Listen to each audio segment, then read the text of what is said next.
Blessings, everyone. Aloha and welcome to the Neutral Zone, MauiNeutralZone.com. I was normally in the studio of Akaku, but I learned that Akaku is not playing my shows on their station anymore.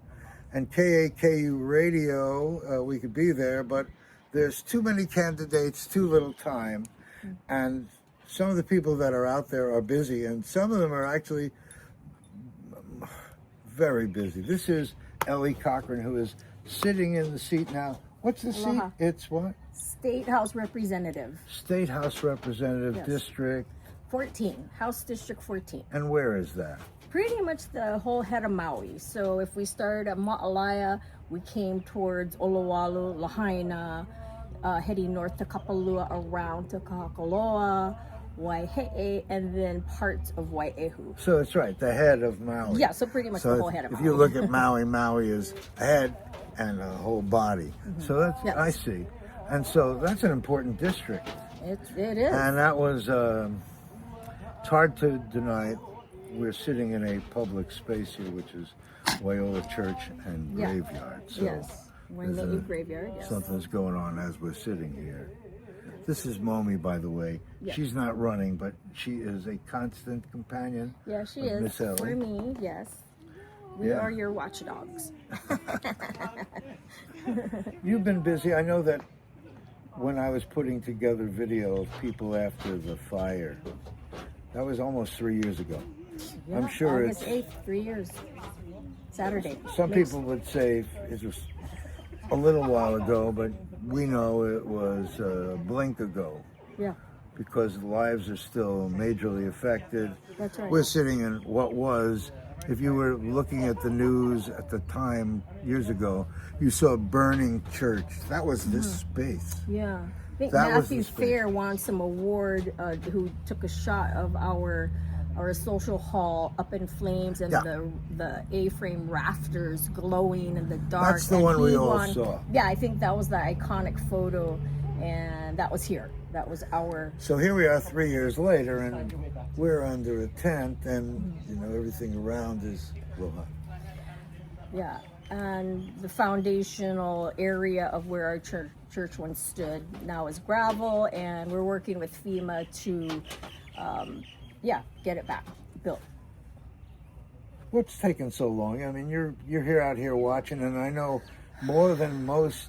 You know more about what's going on. What's going on? I mean, I think it is politics in the way, right? I mean, it seems to be it's who you know around here that gets permits and gets things going versus what's the right thing, fairness, I guess, equal opportunity. Isn't there a list where they work down a list? I have no idea. I have not seen. And believe me, I wish I was more in the loop than I am. You would think, as the state representative for Lahaina, having been also a council member for 8 Yes. years here, I have relationships and contacts, and should be a person in the know of where things are at. But unfortunately, that isn't quite how it goes. I'm almost feels like the last person to get the information of what's happening literally in my backyard. Take, for example, a teacher housing. We may talk about that more later, but I was called by a neighbor who said, "Why is the governor driving around the neighborhood in a golf cart?" I had no idea. So I found out at that time they were planning a $20 million teacher housing project. I could literally walk to from my home, and I had no idea this was in the makings. I found out about it on the next day, the morning news. I went, that's why he was here. Oh, so And they this didn't is how come I to find see- out about things. And he didn't come to see you. No, oh, I've never spoken to him once since the fire. Not once has he Wow. visited me here in Lahaina since the fire. Not once. It took 8 days for actually the mayor to finally come and see me. And the first thing he said to me was, "You can talk to him," and pointed to Joshua Cooper. Those are the words, first thing he said to me after 8 days after the fire. I heard you needed to speak to me. I'm like, yes, I would thank you for coming, and yes, I would love to. And he just pointed to Joshua and said, "You can talk to him." And that was the only words he's ever said to me in 3 years. Literally, yes. That's it. Well, So I don't really understand how that's cooperation. that is not. So there is no state and local cooperation. I mean, that's to me the most basic one. Yes, I think So- it's just simple common courtesy also, but it's just not occurring. And one of the main reasons why I switched parties, that's not big, no new news. I did switch parties mid session at the state capitol because of the fact of I felt like just no respect and no, just not being part of, not being inclusive and literally being ignored and not supported. So something had to give. I'll just put it as simple as that. When you're in session doing things, is it mostly responding to or initiating? Do you initiate bills? Can you create things? Yes, yeah. I mean, that's the kuleana of legislature to create laws. So here you were sitting in, I would say, the capital of tourism in Maui for sure, and you've had no communication with the mayor nor the governor. Right. How can that? I don't understand how that would make sense. It doesn't make sense.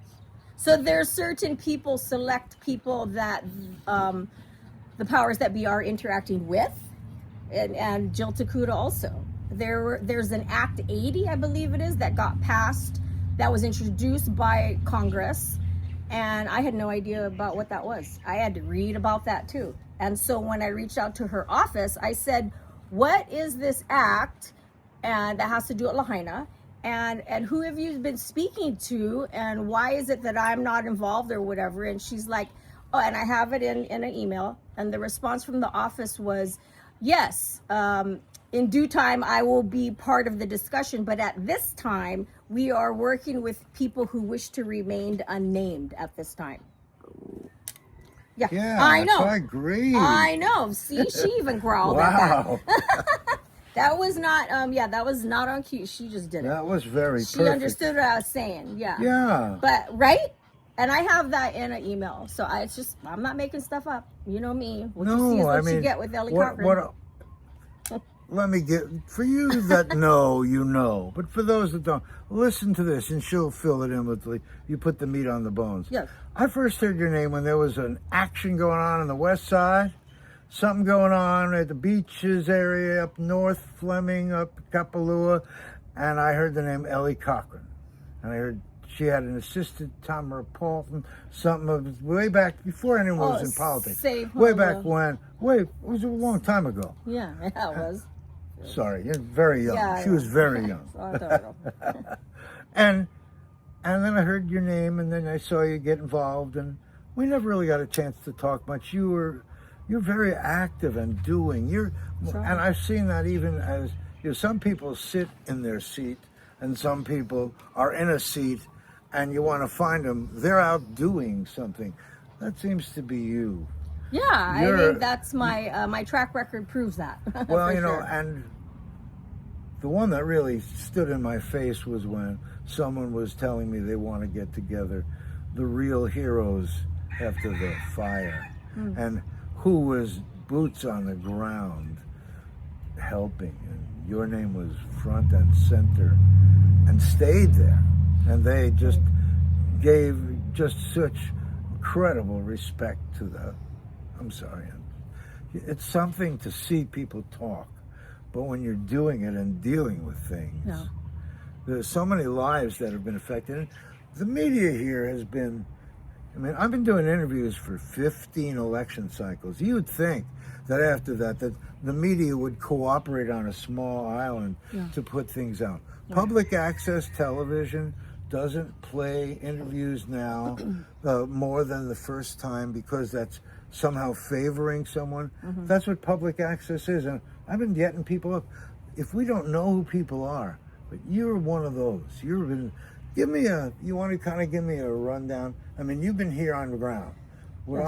First I heard of you was you were inside the burn zone addressing real problems as things were going on, and you were there, Yes. and you were the anchor, and so I'm just saying that's how I heard, and I didn't hear more than that, but I recognize you were there, and you were helping. You know, sometimes people say, "Well, she wasn't over here, she wasn't over there," but where was she? Can't What be was she everywhere doing? at once. Can't be everywhere at once. And priorities. I mean, if you're not being communicated to by the state or by the county, and you're on your own in an area where you live and you represent, Yes. you better be boots on the ground. Oh, yeah.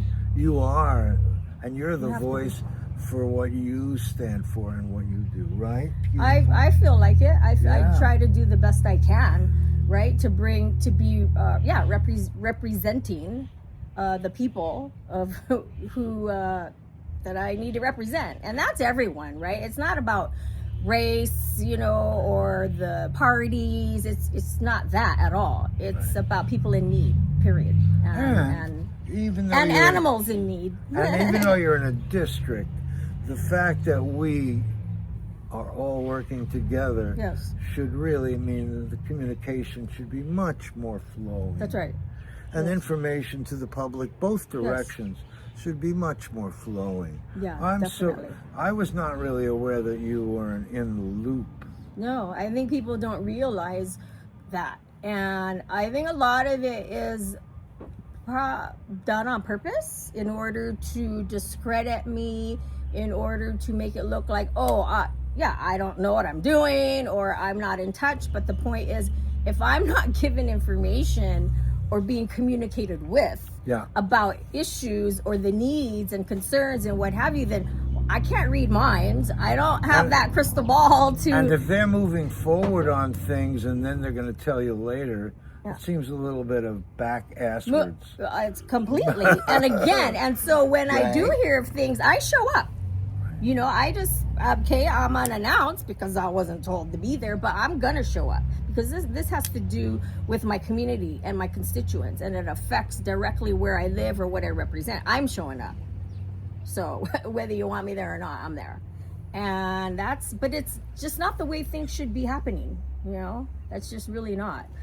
Have you seen enough progress to the direction that you think will regenerate Lahaina in a way that's respectful in some way to what was here? I've heard tremendous departure from that in proposed plans. I hear about smart city and stuff, but if you're not being consulted with, are any groups that are here, who knows what's going on that can relate it to those that are here? They've had meetings here. Of those meetings, you know which ones I mean when they say, okay, we have a meeting. The Wednesdays, the community, anything to tell us what's going on. I mean, I think the last big one was the Lahaina bypass meeting. So that came out there, and every Wednesday, I guess it alternates between in-person meetings, Wednesdays at Lahaina Intermediate School cafeteria, and then online. So I think that alternates that way, you know. But a lot of times I hear people go, I kind of stopped going after a little while because you got more questions than answers going to those things. And it's all posted online, what they spoke about. It's Facebook Live and all that. You can review it. I mean, if I was going and I saw a representative there like you, I would hope that you were the one delivering the info rather than receiving. No. And that's what I'm saying. It just seems odd to me. And I don't see... there are people that I know that I haven't spoken to in years, but Keimoku Kapu has been very active and very vocal, and there are other characters that I haven't gotten closer, the cast of characters on the West Side. But there are people that really are interested in bringing back, never mind bringing back the kingdom, they're interested in bringing back and preserving the culture. Yeah. Have you seen that incorporated into what is happening? Or now that you've seen some, I mean, I never know, like you say, what you know, but I think that's kind of, in a sense, the issue where I mentioned earlier about select few who are in the know, select few whose voices are being heard or I think that, but it's the only voices, and it's not really the general community as a whole. And of course, my voice as the representative is not being included. And so the people that I speak to, like on a daily basis, are also asking the question, what is going on? Because they're not in the clique. They're not, right, in these meetings or whatever. I'm not in it either. I've asked to be, but they haven't responded to me that I was, going to be included. So I'm not included. So it's, I think there's a certain, clique that's happening. Well, that when I think of that, I also think of the Sunshine Law thing. And I always look at how it all is like, it's all mixed in a giant soup here. Yeah, and you know what a you do Sunshine Law realize is? That means two representatives cannot meet privately, right? And something like that. two or more. Well, that it goes for boards, commissions, and the county council. The state does not impose that law upon ourselves. There's no sunshine law for the state. The state imposes it on everyone else but themselves. So did you know that? No. Yeah. So the state, So that's why we have caucuses. Those meetings that you open the meeting. Our meetings are typically, the longest part of our meeting is roll call, right? It's like, and then we leave, we hit the gavel, and then we go into the side rooms and caucus. Those are our closed door meetings. See, on county council, everything's in the open. It's videoed, right? Akaku shows it. The people are in the gallery. You can hear and see how people are discussing the committee, the items. Things are agendized and all that, but not with the state. You don't see any of that discussion. It's all done behind closed doors. And then you vote. Is that how it works? Yeah, and then you come out, and then everything's predetermined, and you know how everything's going to be voted on. That's how all the committees work too. So I'm calling this democratic process a dictatorship in a way, because technically how it works, I'll put it as simple as I can because it gets very complicated to figure out how the state works, is so you have the Speaker of the House. That speaker decides who will be the chairs and vice chairs of the committees. They then decide who will be the voting members on that committee. And then for the agenda items, the speaker gets to decide so these are the bills that are going to be heard through committee, what bills are going to be heard. And then, then the chair they pick gets to now decide whether the bill would be heard in the committee, because the speaker can put a bill into a committee, and then the chair can decide never to hear it, right? The chair can go, no, I'm not agendizing it. I don't like it. Force something out of these committees. No, so then, of course, the committees are never balanced to where we don't have enough Republicans in it, but Republicans to be able to outvote, to be the majority, basically, in voting. So it's always the majority caucus that will pass every single thing through. That's just how it is. And what I don't There's understand too much control. is because you don't have meetings, you don't get to create part of what's going on, and then you have not enough votes to move it. So it's sort of like, why be there?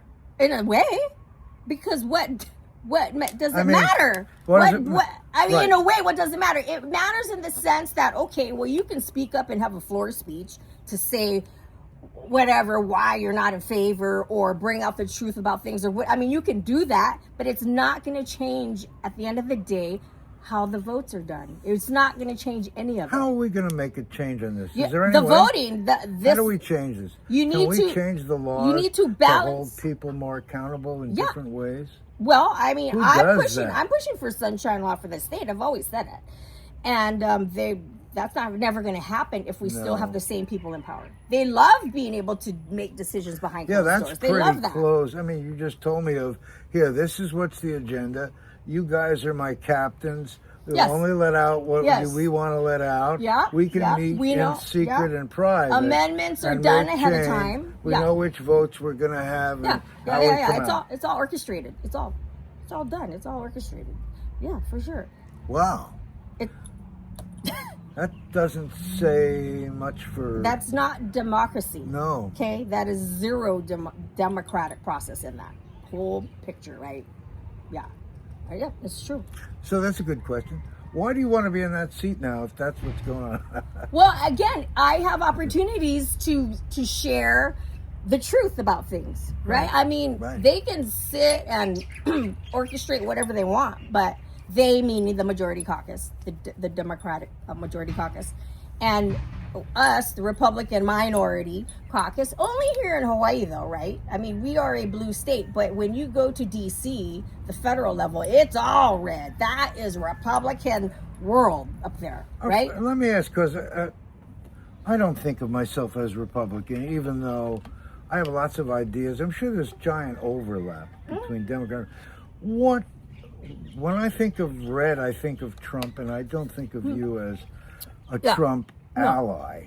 No, I don't feel like I'm a big Trumpster person. Right. But the main, again, here in Hawaii, we have the primarily Democratic, right, is the majority, as we know, obviously, and then the Republican.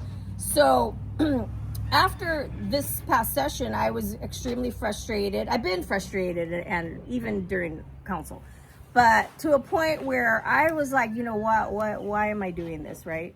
And decided that I'm going to switch parties because there's no other place to go or just leave, right? Just retire or just resign. So just decided to switch over and moving to the minority caucus, the Republican side. I have felt nothing but aloha and welcoming and support. You know, and we have our own body of researchers and analysts and attorneys that do the same job as the majority caucus, but they're for us, you know, and for our points of view and for our agendas. Do you find where are the differences that are meaningful? I mean, I really look at that very often. I mean, I've been here now half of my life, and I'm in green. They labeled me and put a stick on me and said, I'm too liberal. Don't let this guy near anybody. He's going to rip him apart when he does interviews. But that's not my thing, you know? I mean, so What's the difference? Definitely it's about, you know, not overtaxing people, right? Taxation is huge. Anytime raising taxes, that's like, no, we're not supportive of raising taxes on people. That's I think huge, and you know, just being physically responsible and making sure that I think they're more like grassroots in a way and more about the everyday working class people. When I look at the Democratic majority caucus, there's a lot of big money that's infused in there. There's a lot of corporate. You know, like one of the bills that Miyake had put through was allowing the shipping, you know, Young Brothers, the big shipping. It's a monopoly as it is. So now just giving them free reign to raise rates whenever they feel like it. And we were like, no, you know, raising rates and taxes, just over taxing our everyday people we're so against that. I mean, I think majority of us are, but when you're in the majority caucus, they're making sure that their campaign donors and people like that they're doing their bidding. You know what I mean? They're orchestrating bills and things that are going to make them more money and more power and all that, which turns out being, you know, the corporations, your big developers, and people of that nature. I think of those people that you just mentioned, and if I was on the mainland, I would say those are all those rich Republicans. See, so opposite. That's why it's I think it's to me. I think people were told me here that are, you know, they're transplants, but they've been here a while and love Maui and Hawaii. They said our Republicans here are like the Democrats in the mainland. Yeah, that's what I said. That's what they go. They feel like the Republicans here are Democrats over there. So I'm always confused about that. And I think that could be, you know, how Hawaii is its own animal and very different in so many ways. That could be one thing that's extremely different from other states in how our political arena functions. Possibly, because the Democrats have been around and in control so long. For so long. What happens is they became literally the Republicans. I don't know how to describe suppose, it. It's when I came here, I mean, I'm here a long time already. Yeah. 37, 75 now. Yeah. I'm now more here than I wasn't here. Right. I've never been anywhere else. My husband total. too lived here way longer than where he's from, for sure.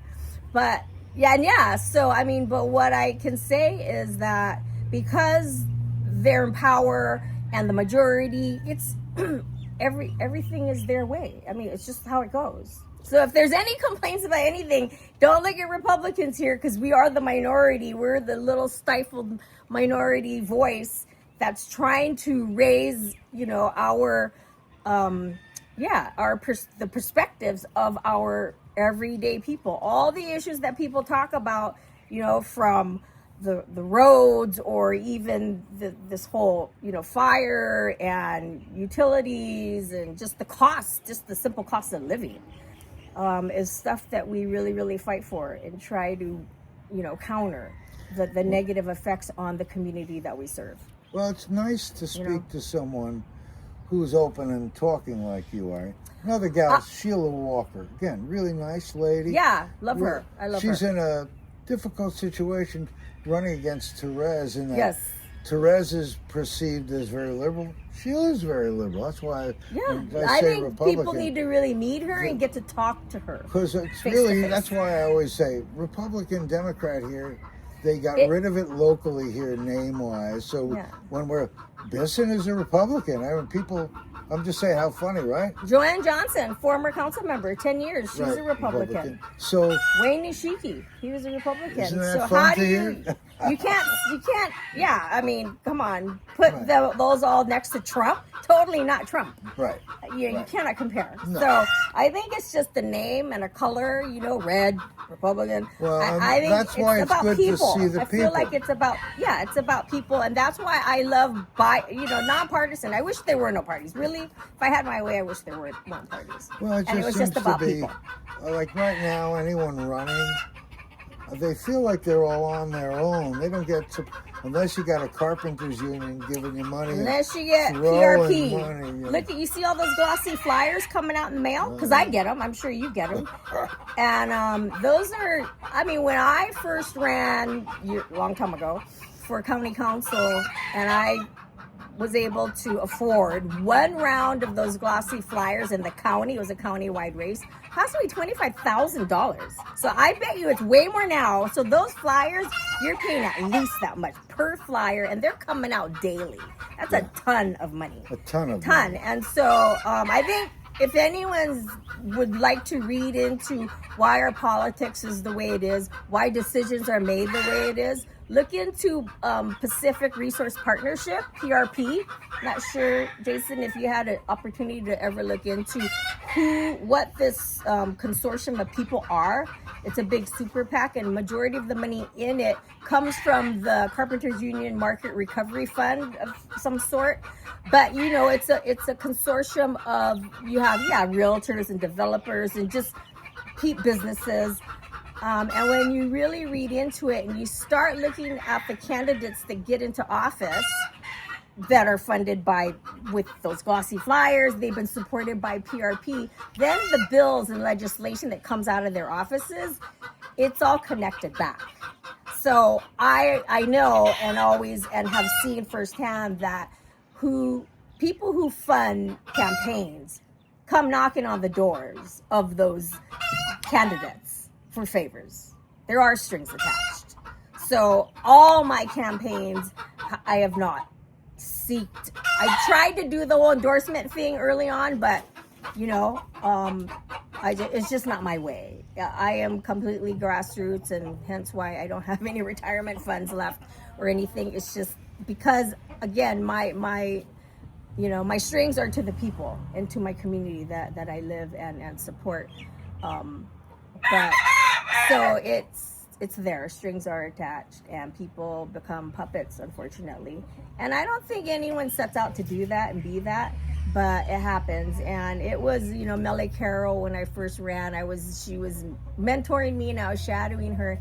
And I asked her that question: do I want or need union endorsement? She goes, it's up to you. You decide, Ellie. But I'll tell you this: they will come knocking on your door for favors. I'm like, okay, well then I'm not gonna. And that was that. So it was only local. I know. That was only Unite Here Local 5 that I always felt was really membership based. They really worked hard for their members. And I had been endorsed by them. That's been the only union. And it's funny because, I've always stood by their side. I get no endorsements this year, probably because now I'm Republican. And, but I've done nothing but be by their side all along. I haven't changed what I stand for and who I am as a person and as a candidate in politics has not changed. It's just the name changed, but me as ELLE Cochran and my track record and who I am has not. But yet it feels like because I changed party, all these endorsements have dropped me. When I've done nothing wrong all along. I've always been supportive and still will be, and I still will be. If you have a rally out there, local jobs for local people, affordable, this and that, I will walk in your picket line and I will work, regardless if you endorse me or not. That's because I believe in that. And I'm going to fight for that. You know what I mean? It's not because, you endorse me, now I'm going to do this. I want because now I'm going to, play the game so I get your favoritism. No, that's not how it works. It's because it's the right thing to do. And it's about supporting people in my community. Lahaina is lucky to have someone like you representing them. And thank you. And I bumped into a lady just this last weekend. I flew over to volunteer for a community work day, and it was to see how these Kauhale projects are. You've heard of the governor's big Kauhale tiny homes thing, and I've had questions about it. So I thought, oh my God, an opportunity to physically go to one of these projects to see firsthand how they're made and who's involved in all this. Yeah. So I went and volunteered work day and met another lady there, really nice. And I just gave her the rundown of who I am and what I do. And she's like, just meeting you today, I feel like Maui, Lahaina is so fortunate to have you. I'm like, well, thank you for that. And we just met each other, and I told her that this Kauhale project initiative is under investigation and an audit. And I've been saying this all through the session that they're under this audit, that the report was supposed to be complete in January when we first started our session. Until today, it's August, it's still not completed. Yet, they asked for $41 million from this past legislature, and the legislature gave it to them. And halfway through our deliberations, the auditor, which rarely does this, the auditor came out with a preliminary finding to warn all legislators. It was an e-blast to every single legislator, both houses, Senate and representatives, that said, so far, their findings are gross mismanagement of funds. Well, they gave you a preliminary. He gave us a preliminary finding, a fair warning. And then they approved it? And still approved $41 million for them. Statewide Office of Homelessness and Housing. Who investigates this kind of stuff? God. It's the auditors, the state auditors doing it. And so the year before, the legislators said, this entity needs an audit because there are questions coming up and concerns. So last year, this audit went into action, and the final report was due January of this year, 20 days before opening of legislature. And it's August, and it's still not completed. But in the interim, $41 million. $41 million given, but the because I've been on the auditor going, where's the final? What's going on? What's the hindrance? And what he basically told me was the reason why we can't complete the audit, Ellie, is because the people being audited aren't forthcoming with information. Oh, gee, Does that surprise any of us? If Well, you're there's being no accused, investigation power you're- to be able to go and take they do something have else? subpoena powers. That's why now I'm speaking with procurement and DCCA and other departments to go, how can we strengthen, I don't know, the powers of an auditor? How can we, because this is not right. I mean, You just say, I'm not answering you, so you can't complete the investigation on me? $41 not how it works. million when it comes to small houses, and I have so many ideas that Temporary, no less. I got you. So all this money being, you know how much permanent homes we could build here for Lahaina fire survivors with that kind of money? I know. I'm just, no. And so here's my other thing that I think is going on is this whole brown bag, $35,000 stuff. I mean, it's bad. Briberies are bad. I mean, okay, yeah. But I really feel like there's a bigger thing to be looking into is the SOHHS and the Kauhale initiative. I think this is just a distraction and to take the eyes off of the real, what's really going down. Because I'm talking hundreds of millions, not just $35,000, $70,000 in a paper bag. And bribery's bad, okay, but here's the other big connection. Ryan Yamane, who was a state representative, who I think passed the bill to create the statewide Office of Homelessness and Housing Solutions, SOHHS, then becomes the director for that office. And now is, abruptly left because of abruptly retired. And then now he's being indicted for bribery. So wait, how is all that connected now? There's some connection there going down. And in that sense, that's hundreds of millions. We're not just talking, under $100,000 here. I'm talking, as it is right here in Lahaina. What prompted me to really start looking into this Kauhale stuff is the one project here, just up the road, Waiola, KLO, which was built for the fire survivors. And it's those glass houses, I call them fish bowls. Yeah. And then the other project, it gets confusing. The other project is FEMA. And they look like birdhouses, the colorful mailbox looking homes, right? Those.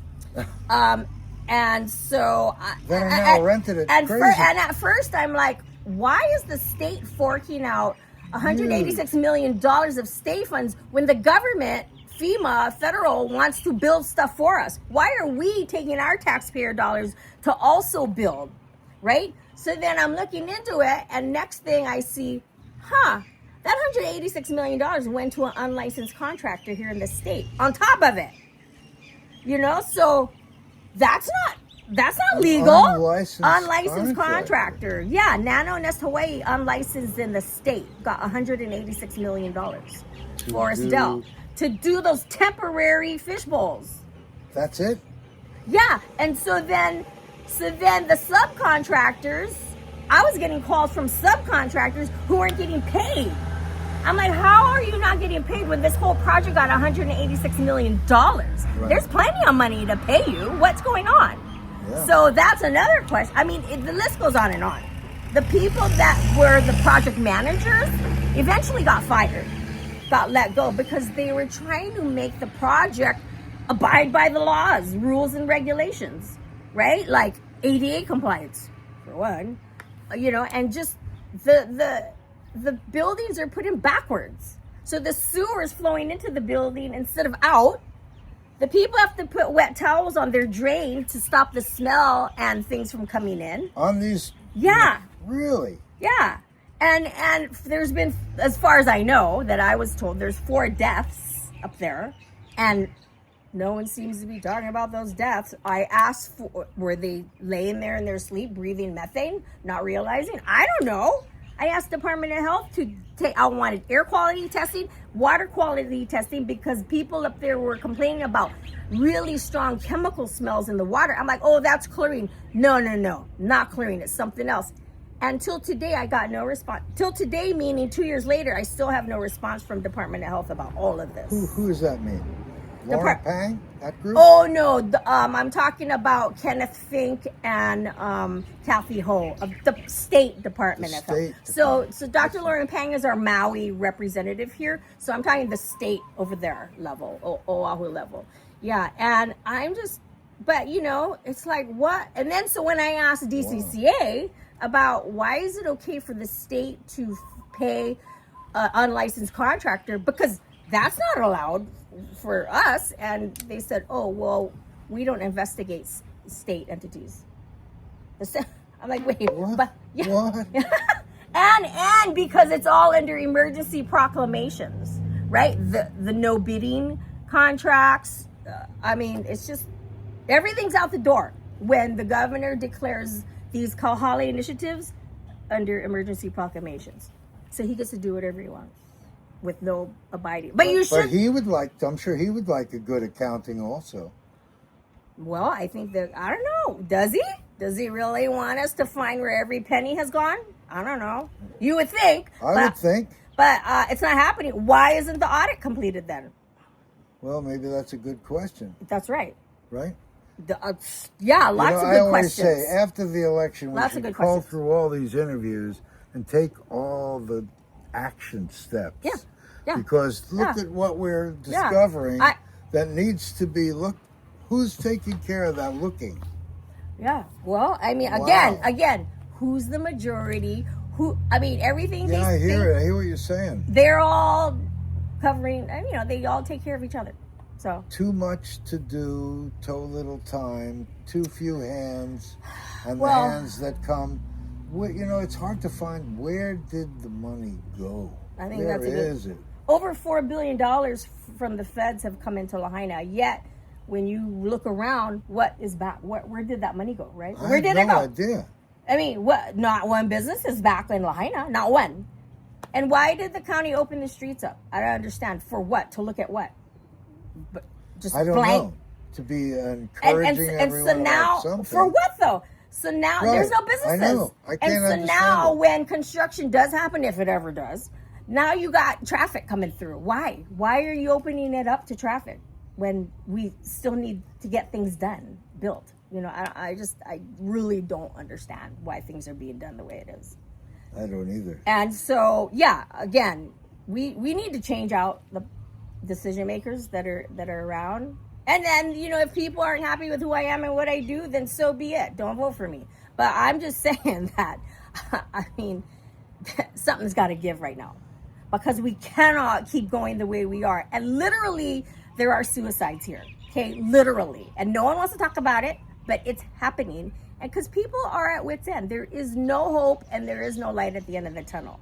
2,200 structures demolished, and people are patting themselves on the back that 100 have been built, 200 or what. That's ridiculous. That's shameful. I would be embarrassed to be quoting these numbers. And the money, so much money. How about these rental rates so high? And FEMA displacing good tenants for tenants that are distressed at huge numbers, drove up the rental rates. How are you doing that when no businesses and jobs are back? Why are you doing that? How is that okay to do? It's not okay to do. It's unbelievable. And then we haven't even touched on the fraudulent contractors that have victimized and scammed our kupuna and families here for all their worth, for every single penny they have to their name. We haven't even started talking about that's happening. Wow. You know? Yeah. It's like, so I had a meeting with DCCA and their RICO division, because I've been leaving reports and complaints trying to follow up, and the answer from their office is, we don't see anything on file. We're like, wait, what? No, my office sent in reports and complaints. Oh, well, we'll get back to you. Yeah. Did they get back? No. And then the community's been giving me the same lines. They go, they said the same thing to me. I'm like, you too? And so I finally just called the meeting last week. I said, I need to talk to you guys, whoever. And so they came into my office. We spoke, and they said they are looking into it. But a lot of these, it sits in the county prosecutor attorney's office to see if because it ends up being a civil matter. You know, it ends up being in the civil court. And it's sitting with Andrew Martin to decipher whether they're worthy enough to move forward with or not, right? Is there enough information to create an actual, case for court? So a lot of it sits in that right now, county. And I'm like, but even at the end of the, so one case is this guy took something like 7 contracts. And he ended up blowing all the money. Traveled the globe. Wow. Did also, yeah, and guaranteed he knew this was pre-planned and orchestrated because before he actually ended up blowing his brains out, killed himself, took people's money, spent the money, gave away all his cars and things to people, and then ended up, killing himself. Wow. So he knew what he was doing, and so this, I don't know, that was not in the news, right? So No. stuff that's going down, and Wow. I called the county to tell who's in charge of FEMA, because this happened at the birdhouse FEMA homes, Kilohana, and the other stories have been told to me, and I follow up with the county, and they're telling me that I'm making stuff up, like I don't know what I'm talking about, and like I'm the one lying. Why would I lie about people dying? I'm not. I'm trying to alert you that this is occurring. Like the fact that a guy whose job it is to go in and make sure after FEMA, your FEMA assistance is up, whatever, he's the guy that goes in to make sure the evicted people are out of the units and stuff. And he had, he says so many times he's moved them out and literally drove them straight to Walmart to buy a tent, and then just had to drop them off at the beach or down the side of the road. Wow. They had nowhere else to go, so they just had to go buy a tent. And They're gonna have another round of that February coming up. that's right. And so, Here we go. But other 3 times he said I've walked into these units and found the person hanging, killed themselves. This is the reality of what's going on here. So, to have, let's open up the street. Let's have a playground, $2 million playground around the corner. I don't even know where that's at. That day I was trying to raise the alarm about no corporate money in politics and, local families over big money rally. But anyways, and that money could go to helping keep our families home, right? And these people that were fraudulently victimized by these vultures who take advantage. And the sad part is, and DCCA and I spoke about this, it's in our culture though too. So you have young, for example, young local boy, Nana, auntie, I take care, I can build for you, give me money, and this is how, and then auntie is going to trust because, sweet young boy, he good boy, I know the family, right? Yep, well, guess what? Took advantage and took all the money. So it's this culture, and then at times it's shame. You don't want to admit how, oh my God, I gave this, I was so stupid, I trusted, so that happens too, and that's part of our culture. So it's that kind of fine, touchy situations like that, but there's got to be a way for us to educate our people in our community, and just the way we are so trusting and full of aloha that you can be taken advantage of, and please be aware and be smart about it. And so we were talking about how to create a fund, because now it's like, okay, they're in dire straits. They can't wait for the whole process. One, you got to hire an attorney, go through court and that whole scene, which is, how long is that going to take? To wait for some type of income, some kind of money to be recouped so you can finish your home, and stuff. That's just a total nightmare to think about. So how can we create a fund? Because licensed contractors have to pay a fee to get a license from the state. And that fee goes into a pot of money to help assist with things that a home builder can get subsidies from, should something happen from a licensed contractor, right? But there's nothing for an unlicensed contractor. How do you get fees from an unlicensed? No, I get it. So we are trying to figure out a way to create a fund to help assist with unlicensed contractor fraud situations. I don't know how. And that's just, well, I mean, we have where? so much money in emergency. It has to come from the state, I guess. So, you know, but look at, I'm telling you, this Kahala Initiative, how much money has gone into that? For what at the end? These things need closer auditing as we're going. Totally. Why is it that we wait till the end of a project? Yeah. Why as are you go. looking into $186 million? Yeah, shouldn't you be watching it as it's happening? You should be, yeah, and demanding invoices. You get a check for $10 million. What is that for? Don't just tell me, oh, it was for wood. It was for building. No. It has to be broken down. That's what I'm saying. Yeah, I don't understand why it's not being more closely monitored. Not enough people. There's no one handling that job. No, because it's the wolf watching the hen house. Because it's a very sad state of affairs. That's right. That's right. And we need to change it. But so what I found that day I went to community work day was, okay, so we went in and the units, so this is the second phase. They said the first phase, I think, of 30 units are spoken for and everyone's happily living in them. Okay, great. I saw like maybe 4 people there. So it's like, where is everybody? Whatever, doing the thing. So we put together picnic benches, umbrellas for the picnic benches, and swept and mopped the units, the new units, and put sheets on the beds. Okay, it's like, well, okay, I was ready to paint and dig and plant and whatever, get dirty, work. But I'm like, all right, shouldn't this be like the tenants that are going to be here could do stuff like this, sweep them up and make their beds, right? I don't know, but whatever. Okay, I'm here. And so then they mentioned about a blessing on Thursday. This was Sunday. I did the work day. So Thursday, I'm like, oh, hey, I'm emailing and something. I'm like, hey, what time is the blessing? I'd like to come meet the tenants, see how they're. Oh, well, I get an email. Well, we already made the guest list. So yeah, la. Like I'm not invited. Like I can't attend. So I fly in on Thursday because I wanted to do the rally too, but I just show up. I'm like, screw you, man. I'm gonna show up. So me and my office manager, we just waltzed in and we're like, I could tell, oh, well, she wasn't invited. Governor's there. They're doing this big blessing, and I'm like, but where's all the people that's supposed to move into the units? No, I never saw any. Like, where is it? So I grabbed the people who were supposed to be managing this place. After all is said and done, I'm like, oh, so you're in charge of choosing the people who are, yeah, okay.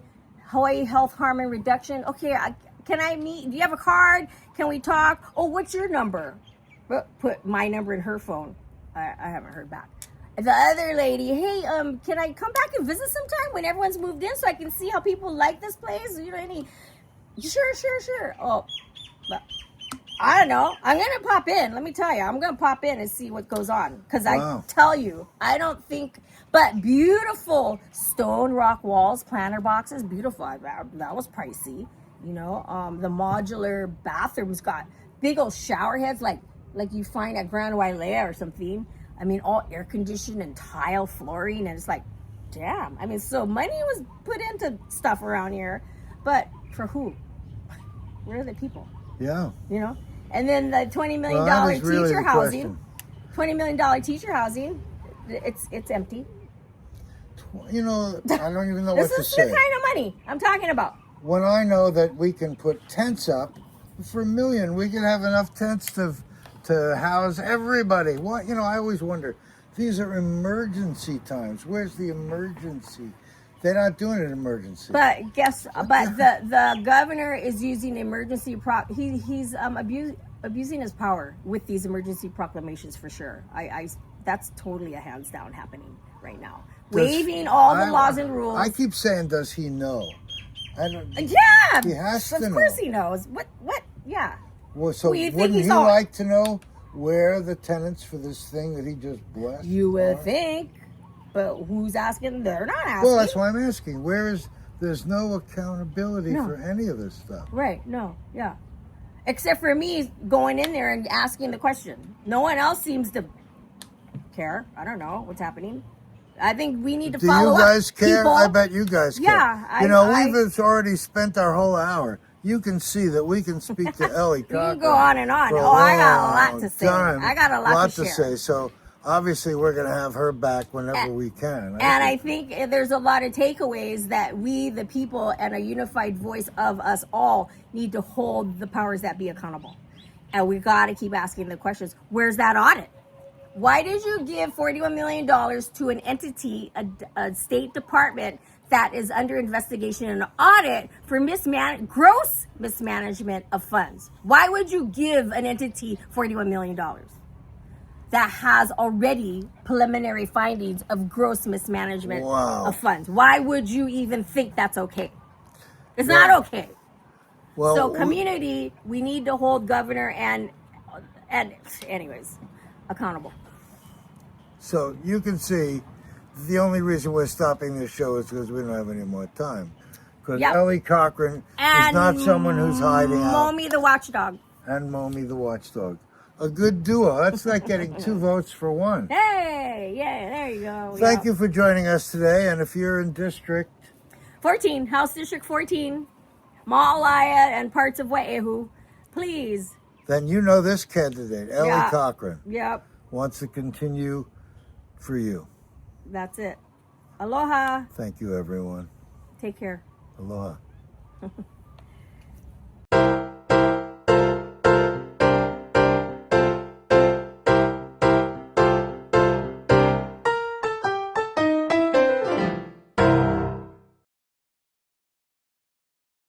Welcome to MauiCoastProperty.com. This visor is our latest innovation. It gives you a whole new view of the future. Experience it now.